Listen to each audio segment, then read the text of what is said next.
I knew things were going south when I walked into the server room Monday morning and heard silence instead of the usual hum of cooling fans. That room had been my second home for 8 years, the place where I kept the financial heartbeat of Southwest Building Materials pumping. Without me, 12,000 construction workers across Texas, Arizona, New Mexico, and Colorado don't get their paychecks. When construction workers don't get paid, they don't just complain, they park their equipment and walk off the job. I'm Brian Thompson, 48 years old, and I've been the senior database administrator here since this company was half its current size. I run the payroll back end for everything from concrete pourers in Houston to crane operators in Phoenix. It's not glamorous work, but it's honest work, and I'm damn good at it. Let me tell you something about construction payroll. It's not like running numbers for some office workers. These guys work in the heat, in the cold, on weekends, through holidays. They climb 20 stories up on steel beams. They pour concrete in 110-degree weather. They work overtime when a storm hits and people need their power back. They deserve every penny they earn, and they deserve to get it on time. The system I maintain isn't some sleek, cloud-based wonder that the sales brochures promise. It's a beast built on legacy SQL databases, custom scripts, and 8 years of patches that I've applied with the precision of a master mechanic working on a vintage Harley. I know every workaround, every quirk, every potential failure point. When the prevailing wage laws changed in Arizona last year, I rewrote the calculation engine in 3 days. When OSHA updated their reporting requirements, I built the compliance module from scratch while drinking bourbon and listening to Skinner at 2 in the morning. You want to know how complex this stuff gets? Try calculating overtime for a crew that starts work in Texas on Monday, moves to a job site in New Mexico on Wednesday, then finishes the week in Colorado. Each state has different labor laws, different tax rates, different union rules. Then factor in equipment rental time, hazard pay for working near chemical storage, and federal prevailing wages for government contracts. Ashley's Excel sheet was about to meet reality, and reality doesn't care about your pivot tables. But corporate doesn't see it that way. They see an old system that needs modernizing, and they see me as the guy standing in the way of progress. That's where Andrew Rodriguez comes in. Andrew is the VP of Operations, and more importantly, he's the chairman's son. 3 months ago, our company got acquired by Rodriguez Family Holdings, a construction conglomerate that owns everything from cement plants to equipment rental chains. Andrew came in with a mandate to streamline operations and eliminate redundancies. Translation: fire expensive people and replace them with cheaper solutions. I'd met Andrew a few times in passing. He's one of those guys who wears a suit to construction sites and stays in his air-conditioned truck while real workers sweat their asses off in the sun. Got his MBA from some prestigious school and thinks every business problem can be solved with a PowerPoint presentation and buzzwords like digital transformation and operational efficiency. He's never spent a day on a construction site, never had to calculate overtime for a crew working emergency storm repairs, never had to explain to a single mother why her paycheck is late because the system crashed. The meeting happened on a Tuesday. Andrew called me into his office along with Patricia Williams from HR. Patricia's been here almost as long as I have, but she's always been more worried about protecting the company than protecting the employees. She's got that nervous energy of someone who knows bad news is coming but has to deliver it with a smile. Andrew's office looked like something out of a corporate magazine. Glass desk, leather chairs, and a view of the equipment yard that he probably never actually looked at. He was tapping on his tablet when I walked in, making me wait while he finished whatever earth-shattering task required his immediate attention. "Brian," Andrew said, not bothering to look up from his tablet, "we're restructuring the IT department, moving to a more agile, cost-effective model." I sat down in the chair across from his desk. "What does that mean for payroll operations?" That's where it gets exciting. Andrew finally looked at me, flashing the kind of smile that car salesmen practice in mirrors. "I want you to meet my niece, Ashley. She just finished her MBA and she's built an incredible model that's going to revolutionize how we handle payroll. Here's the thing about family businesses. Competence takes a back seat to bloodlines every time. I'd seen it before in other companies, but I thought our operation was too critical for that kind of nonsense. I was wrong. Ashley Rodriguez walked in like she owned the place, which technically, through family connections, she kind of did. She was 25, wearing a business suit that probably cost more than most of our workers make in a week. and carrying an iPad like it was the holy grail of business solutions. "Hi, Brian," she said, extending a perfectly manicured hand. "I've been reviewing your processes. Very thorough, but also very manual. I think we can do better." The way she said manual made it sound like I was still using an abacus and stone tablets. "Better how?" I asked, though I had a sinking feeling I already knew where this was heading. Ashley set her iPad on Andrew's glass desk and started swiping through screens with the confidence of someone who'd never seen a real system crash and burn. "I've built a comprehensive payroll solution in Excel. It's cloud-based, it's intuitive, and it can handle all the calculations you're currently doing with those old SQL databases." I stared at her for a long moment. "Excel? You want to run payroll for 12,000 construction workers with a spreadsheet?" "Not just any spreadsheet," Ashley said, getting a little defensive. "This has pivot tables, conditional formatting, automated macros. It's like having a database, but user-friendly." User-friendly. That's what they always say when they want to replace something that actually works with something that looks prettier. I've been in this business long enough to know that user-friendly usually means it works great until it doesn't, and then you're screwed because nobody understands what's happening under the hood. I looked at Andrew, hoping to see some sign that he understood how insane this was. "Is this a joke?" "It's innovation, Brian," Andrew said, leaning back in his leather chair. "Ashley's model can reduce processing time by 60% and cut our IT overhead significantly." There it was. Cut our IT overhead. What they meant was they could fire me and pay Ashley a fraction of my salary. I'd seen this movie before at other companies. Young MBA comes in, promises the world with some half-baked solution, older employee gets shown the door, and then 6 months later they're begging the old guy to come back and fix the mess. "The payroll run is Friday," I said, keeping my voice level. "Today is Tuesday. If you're planning to switch systems, you need to understand what you're dealing with. This isn't just adding up hours times hourly rates." I started counting off on my fingers. "We have prevailing wage calculations for government contracts. Union versus non-union differentials that change based on the type of project and how many consecutive days a crew has worked.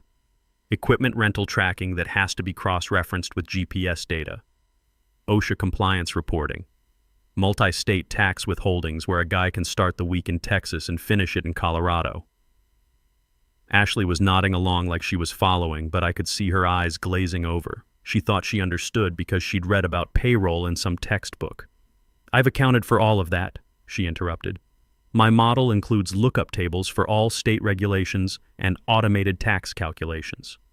Lookup tables. Jesus. The Arizona Prevailing Wage Database alone has 847 different job classifications, with different rates depending on which county you're working in. The union contracts have overtime rules that would make a tax lawyer's head spin. You've got guys who get time and a half after 8 hours, double time after 12, but only if they're working on certain types of projects.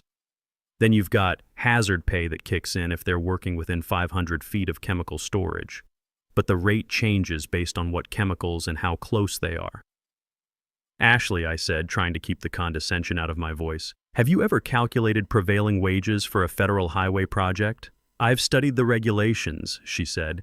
"Studying and doing are two different things. You know what happens when you get prevailing wages wrong on a federal contract. The Department of Labor comes in and audits everything. They can fine us for every hour that was calculated incorrectly going back 3 years.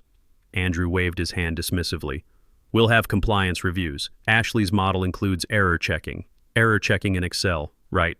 Like conditional formatting was going to catch it when some crew foreman in El Paso enters his time wrong and Ashley's lookup formula returns the wrong wage rate for 40 guys working a government job." "Brian," Patricia finally spoke up, "we'll need you to provide Ashley with all the necessary passwords and documentation for a smooth transition." "Documentation?" I laughed, but there was no humor in it. "Most of the critical processes are in custom scripts I wrote over the past 8 years. The real knowledge isn't documented anywhere, it's in my head. That's the thing about systems that actually work in the real world. They're not built from some textbook. They're built by people who've been doing the job long enough to know where all the bodies are buried. I know that the time clock system in the Phoenix warehouse has a glitch where it sometimes double stamps entries after 11 p.m., but only on Wednesdays, and only if the network load is high. I know that the union contract for the concrete crews has a clause about meal breaks that nobody else remembers, but if you don't account for it, the guys don't get their meal penalty pay. Ashley doesn't know any of that. She's got her pretty spreadsheet with its color-coded cells and its fancy formulas, but she's never had to explain to Big Jim Patterson why his crane operators are showing up as earning less than minimum wage because some calculation went sideways. Then we'll need you to document everything before you go, Andrew said, and that's when I knew for sure they'd already made their decision. They weren't asking for my input or trying to understand why their plan was doomed. They were giving me my walking papers and expecting me to train my replacement. When's my last day? I asked. Friday, Andrew said, after the payroll run. We want to make sure there's a smooth transition. And if the transition isn't smooth? Ashley jumped in again. It will be. I've tested my model extensively. On what data? Sample data from the HR system, plus some theoretical scenarios. Sample data. Theoretical scenarios. She'd tested her revolutionary payroll solution on make-believe numbers. It was like testing a race car by driving it around a parking lot at 5 mph and then assuming it would handle the Daytona 500. I stood up, my knees popping the way they do when you've been sitting too long or when you're about to make a decision you know you'll either regret or celebrate. All right then, I guess we'll see how it goes. That's the spirit, Andrew said, already looking back at his tablet. Patricia will have your severance paperwork ready by end of business. I walked toward the door, then stopped and turned back to Ashley. One piece of advice.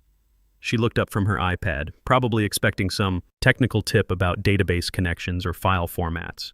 When the system crashes, I said, and it will crash, don't panic. Just remember that 12,000 people are counting on their paychecks to pay rent and buy groceries. That might help you prioritize. The look on her face told me she still didn't get it. She thought this was just numbers on a screen. She had no idea she was about to be responsible for people's lives. I didn't argue anymore. I didn't try to explain why Ashley's approach was doomed to fail worse than a paper airplane in a tornado.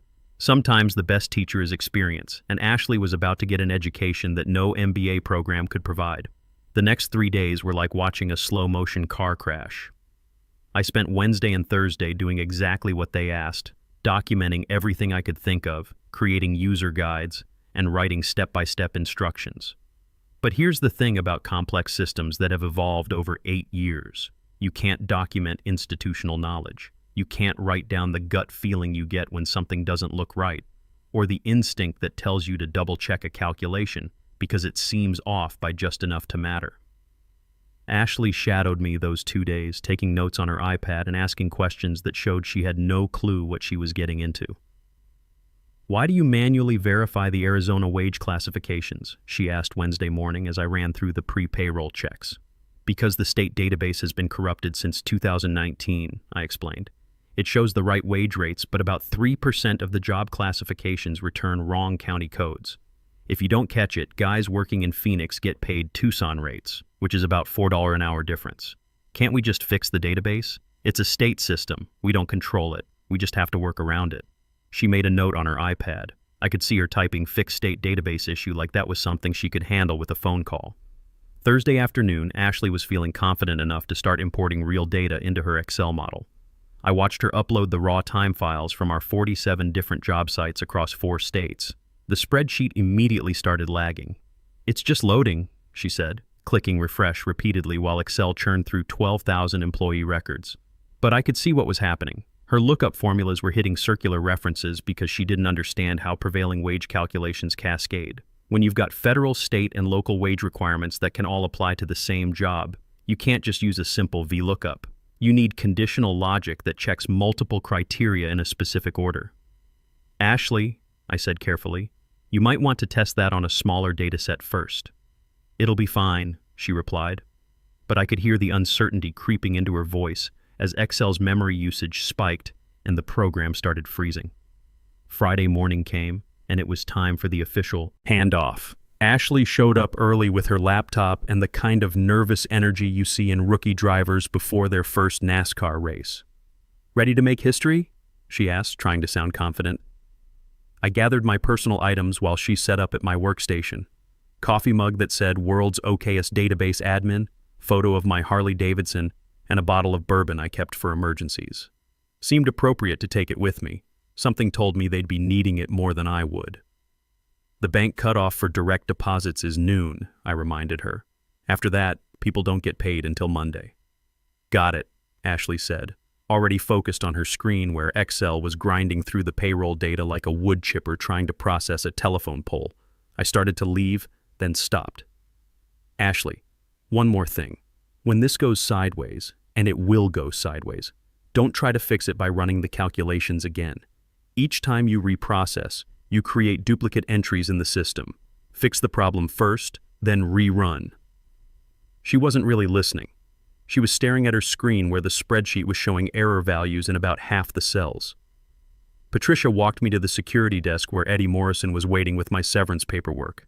Eddie's a good guy, ex-Marine who understands the value of knowing your job inside and out. Sorry to see you go, Brian, Eddie said as I signed the documents.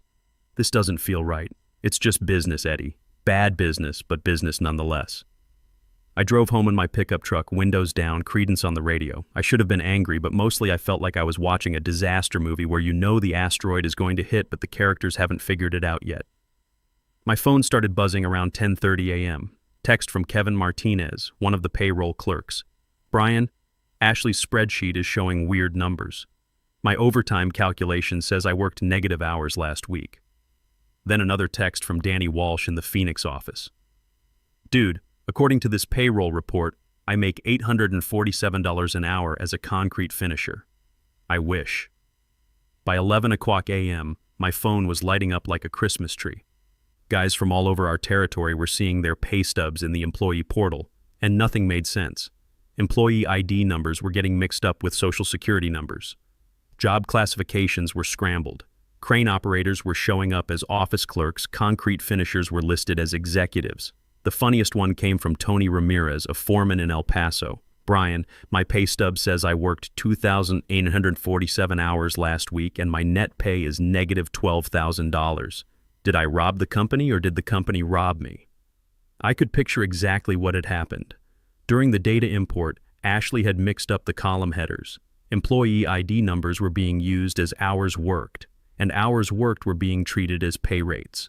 Excel was trying to calculate wages using social security numbers as multipliers. But the real disaster was still coming. The weird numbers in the employee portal were just the appetizer. The main course would be served at noon when the bank tried to process Ashley's payroll file for electronic deposits. At 11:45 a.m., my phone rang. It was Patricia from HR.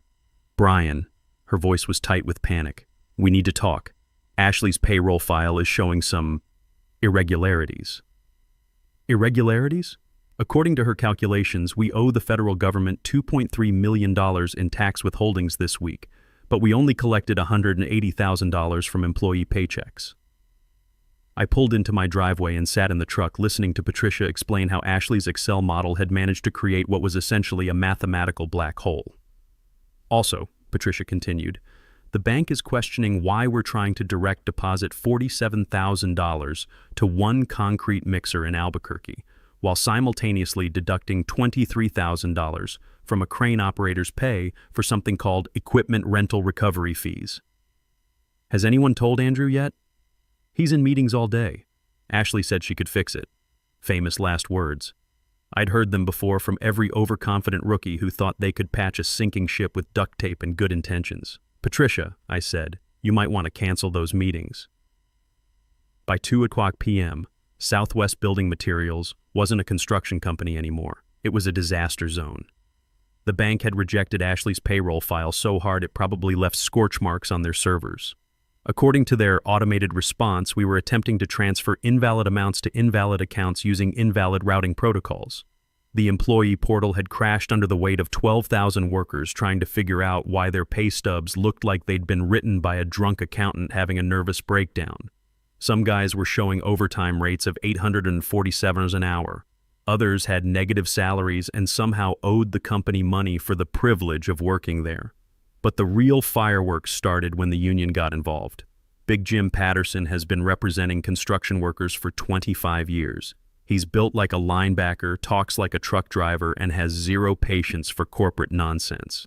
When his guys don't get paid, Jim doesn't send strongly worded emails. He shuts things down. By 3 o'clock p.m., Jim was standing on the back of a pickup truck outside our main office with a megaphone, and trucks were lining up behind him. Southwest Building Materials thinks they can play games with working people's paychecks. His voice boomed across the parking lot. If they can't figure out how to pay us, maybe we should stop working for them. The wildcat strike spread faster than gossip at a high school reunion. Phoenix sites shut down first, then Albuquerque, then the highway project outside Denver. By 4:00 p.m., every Southwest Building Materials job site in 4 states had gone quiet. 12,000 workers sitting in their trucks, posting videos on social media, calling local news stations. The footage was beautiful in a tragic sort of way. Aerial shots of idle construction sites, interviews with workers holding pay stubs that made no mathematical sense. Union reps explaining to reporters how a company that builds half the infrastructure in the Southwest couldn't figure out basic payroll. My phone kept buzzing with updates from Eddie and the other guys still inside the building. Ashley's locked herself in the conference room, Eddie texted. She's been trying to fix her spreadsheet for 3 hours, but every time she changes something, it breaks something else. Another text. Andrew's been screaming at IT support all afternoon. Apparently, Ashley deleted the original data when she tried to reload the file. That made me chuckle. Of course she did. When you're panicking and something's not working, the natural impulse is to start over. But when you start over in Excel without backing up your work, you lose everything. Ashley had just erased the only copy of the raw payroll data, and the backup systems only worked if someone who knew what they were doing set them up properly. Tuesday morning, I was sitting on my porch drinking coffee and reading news articles about our payroll crisis when my phone rang. Andrew Rodriguez, Brian. His voice sounded like he'd been gargling gravel. We need to talk. Morning, Andrew. Saw you on the news last night. Nice interview. I especially liked the part where you said the problems were caused by unforeseen technical complications during a routine system upgrade. Cut the jokes. The State Labor Board is opening investigations in 4 states. The union is talking about a class action lawsuit. The bank froze our operating accounts because our payroll file made their fraud detection system think we'd been hacked. Sounds like quite a situation. I need you to come back. Consulting basis. Name your price. I'd been waiting for this call since Friday afternoon. $15,000, cash, up front, plus a new contract at double my old salary. Done. I'm not finished. I want a public apology from you and Ashley posted on the company website, admitting that the payroll problems were caused by premature implementation of an inadequate system. Long silence. Then, fine. And one more thing. I report directly to the CIO now, not to operations. I'm done dealing with people who think Excel is enterprise software. Whatever you need, Brian. Just fix this. I drove back to the office Wednesday morning. The parking lot still had union guys camped out, but they waved when they saw my truck. Jim Patterson walked over as I was getting out. Brian, tell me you're here to save our asses. Working on it, Jim. You guys should see some action by Thursday morning. What about back pay for the time we've been sitting here, every penny, with overtime for the guys who were scheduled to work? I walked into the building like I owned it, because for the next few days, I basically did. The server room felt like coming home after a long trip. I fired up my workstation and started digging through the wreckage Ashley had left behind. It was worse than I'd expected. She hadn't just corrupted the payroll data. She'd managed to lock the database tables, create circular references in the tax calculation modules, and somehow convince the system that we employed 847,000 people named error. It took me 18 hours of solid work, but I rebuilt everything from the archived transaction logs, real backups stored on systems Ashley didn't even know existed. By Thursday morning, I had a clean payroll file ready for the bank. I hit the transmit button at 6:00 a.m. The electronic funds transfer went through without a hitch. 12,000 workers would wake up to find their correct paychecks waiting, plus overtime pay for the days they'd lost sitting in the parking lot. Friday morning, I walked into Andrew's office. He looked like he'd aged 10 years in a week. It's done, I said. Everyone's been paid correctly, including compensation for the strike days. Thank you, he said quietly. Where's Ashley? Reassigned to marketing research. Turns out family connections only go so far when you cost the company millions of dollars and nearly trigger a federal investigation. And my new office? Andrew gestured toward the corner office with the windows overlooking the equipment yard. All yours. I had them put in a new coffee machine. I walked to my new desk and sat down in the leather chair. Through the window, I could see the construction sites coming back to life, cranes moving, trucks rolling out with full crews. My phone buzzed with a text from Eddie. Heard Ashley's working in marketing now. Think she can handle calculating ad impressions? I opened my desk drawer and pulled out the bottle of good bourbon I'd been saving for a special occasion. This qualified. Sometimes the old ways are the best ways. Sometimes experience trumps innovation. And sometimes, when corporate tries to fix what isn't broken, they learn the hard way that some jobs require more than just an MBA and an Excel spreadsheet. I poured a shot into my coffee mug and raised it toward the window. Here's to keeping the beast running and making sure working people get what they've earned. That's worth drinking to.